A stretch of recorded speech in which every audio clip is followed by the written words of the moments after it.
हा संदीप भाऊ, आपला आता अनुभव सांगा. आपला आजचा एकदम जबरदस्त माल दिसतोय खरबुजांचा. तर याच्यामध्ये हा जो आहे तर वॉटर कंडिशनरने तुम्ही आता खरबूज करताय 2018 पासून. तर वॉटर कंडिशनर वापरलेला पहिला खरबूज आहे, बरोबर ना? बरोबर. तर याचा अनुभव सांगा.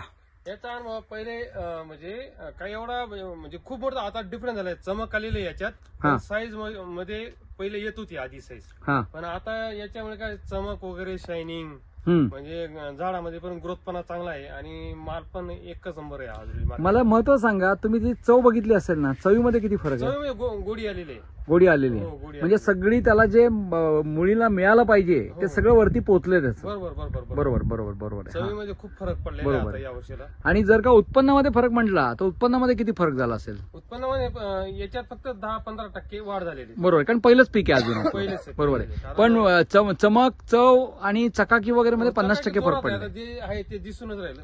बरोबर, जे समोर बरोबर. आहे ते आहे. बरोबर, खरंय खरंय खरंय. आणि हा प्लॉट थंडीचा आहे. हा म्हणजे जो 11 डिसेंबरची लागवड आहे हा. आणि आज 25 फेब्रुवारी. बरोबर 25 आहे. फेब्रुवारी. हा, म्हणजे याला थंडीचा प्लॉट म्हणतात. हो, याला थंडी आहे म्हणजे साईज बनत नाही पण चांगली बनली. अच्छा, अच्छा, अच्छा. हा. केल्याबद्दल हा. साईज वगैरे व्यवस्थित आहे. बरोबर बरोबर आहे, जो बरोबर. आहे तो जो माल आहे तो चालू झाला नाही. जो मेन म्हणजे जो मेन माल आहे तो अजून बाकी आहे. हा पहिलाच माल आहे याच्यातला. पहिलाच माल आहे.